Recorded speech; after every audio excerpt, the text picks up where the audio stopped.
Yeah, I have one of the chapters. She was talking about how women are trying to help. You know, a lot of times women would be like, oh, I'm just trying to help you do this better, or certain things like that. And, you know, certain things, yeah, you probably can let go. You don't need to help as much as you think you do. But what we were talking about in the car on the way over here is that I saw this video today that your sister posted. Oh, yeah. And it was a guy talking about how a lot of times men don't really value the criticism or help from a woman. They only value it from men. And a lot of times they lose a certain perspective on themselves, the feminine perspective or the perspective that women view men in. Yeah. And they don't ever really grow in those areas because they're not listening to what women have to say. And in the book, she really does say basically like, don't say anything at all to try to help your husband, which a lot of those aspects I don't 100% agree with. Right. I do agree with like, you don't have to say every little thing that pops in your mind. Because I even do that sometimes and I'm like, yeah, you should really work on that, Nicole. But I also think that there is something beautiful and good about a couple being able to talk to each other about hard things, maybe in each other's personality or, you know, trauma responses, where you can help each other work through those things. And I think, you know, if you take what she's saying, it kind of sounds like, oh, I can never tell my husband something like that, which maybe she isn't necessarily trying to do. And again, maybe it's that black and white where in the beginning, if you're hyper masculine and you've taken over everything, you do need to do that. But I think at a certain point when you've become more surrendered and you've let a lot of things go, you should be able to have like an open conversation about certain things. And you should be able to help your husband without it being like, no, you can't say anything, woman, you know, like not that he would say that, but I'm just saying that some men can take it where they'll be like, no, I don't care what a woman has to say, or even my wife. And other women, sure, yeah, you shouldn't be listening to like other women giving you criticism, but the woman you sleep next to every night, if she's like, hey, I've noticed that, you know, when you get upset, you kind of lash out a little bit, you know, and she talks about in the book too of saying that you're hurt as a woman when something happens rather than blowing up and allowing your emotions to go whatever and be like, I hate you. Like, don't turn down that road. Turn down the road of, ouch, that hurt my feelings when you said that. When your husband says something like that. So, and I would say on that one, I think, well, there's a couple things I think about. One is like what you said, first of all, is if you tell a man, hey, when you get upset, you tend to lash out, or, you know, that's not the same as I think what she's talking about there. That's fine. And you should do that. And a man should take that criticism, because that's outside of the situation. I think where men get annoyed with it and where it feels like we're being babied or we're not being trusted is in the situation. So, for example, if you're flying on a commercial airline, you don't go and monitor the pilot and say, hey, are we going the right direction? Are you sure you want to go through that storm? Or, you know, are you sure you don't want to, like, you know, do you have enough fuel? Right. So that, because he's competent, because you trust him, he's competent. He's the one flying the plane. Right. So I think the thing about that is that when a man's doing something, when a man is taking charge of something, let him do his thing. Let him, but that doesn't mean that you can't give him criticism on stuff for him to improve. Things that are, like you said, hurting you, that are hurting the relationship. Well, she does mean basically everything in general. Well, yeah, I disagree then with her. Yeah. And that's why I'm like, because I get it. Like, if a guy's doing something, like, let him do the thing. Like, don't jump in. Because you wouldn't want a man being like, hey, you should probably do this. They call that mansplaining as women. But so, and like, women don't like that. So it's like treating people with mutual respect. Yeah. But, you know, she is basically saying, though, like, in the book, which is why I was kind of and that, like, don't really say anything. Yeah, and that's not the, you know, as a man, well, I'll say this, you know, to the men out there too, is, look, as a man, as a human being, you should try to not give criticism, but you should always accept criticism and value it.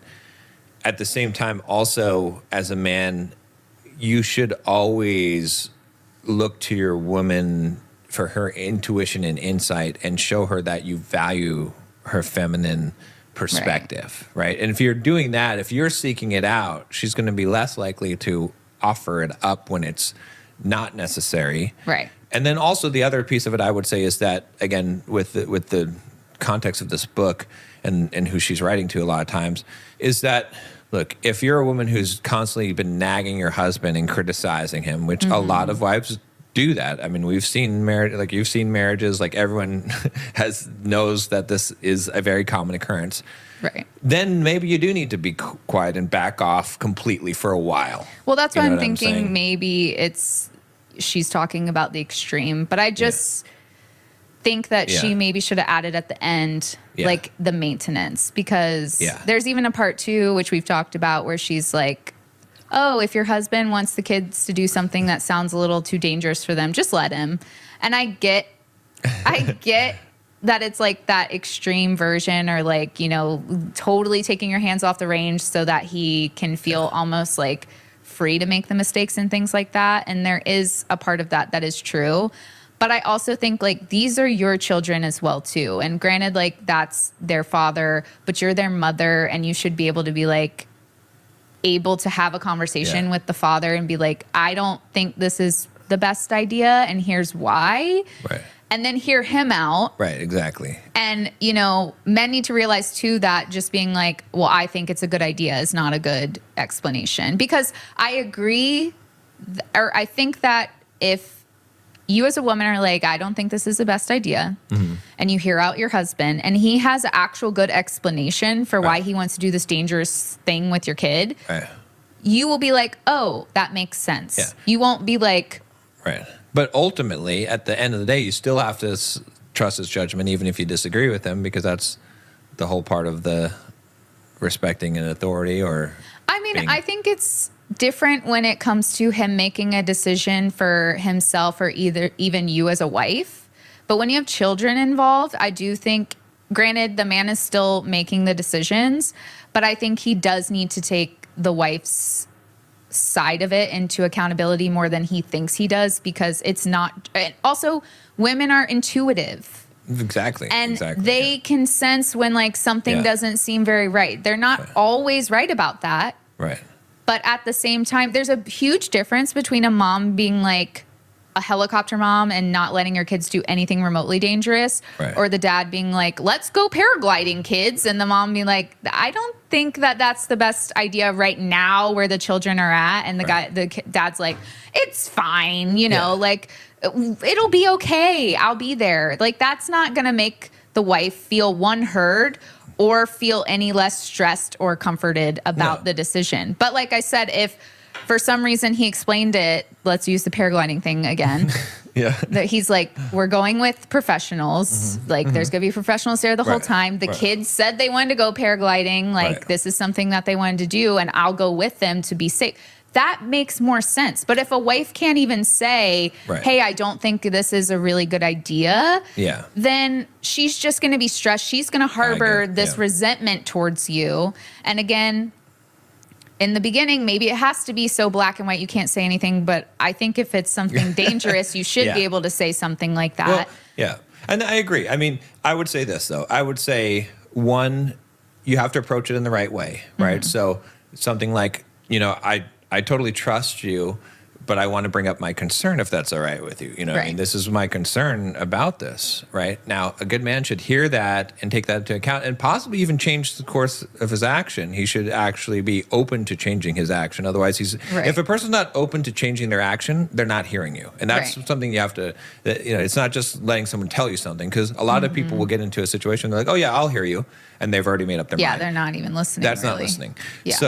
So I think it has to be approached in the right way, in where the guy still feels like, I trust you, and ultimately I'm going to trust your judgment at the end. But let me express this, right? And then the second thing about it is it's the frequency. Like how often are you pulling this card, right? So it's like, if every little thing that he tries to do or every decision you disagree with, you're like, you're now, creating I have to put my opinion in on this thing. Right. That's not really letting someone lead. That's like nagging the commercial pilot, like, oh, wait a minute, hold on. I see a lot of clouds over that way. It's like, okay, I agree. But if it's something really important, then I totally agree about that. I just brought it up because she literally mentioned dangerous situation. Oh, yeah. And I agree. It shouldn't be every single little minute thing. Right. But the dangerous situation with like your children, I didn't necessarily agree with that. And she does mention in a different chapter, choosing your words wisely, which I know I'm on other podcast episodes and stuff that I've talked about, that both men and women should be choosing their words wisely, because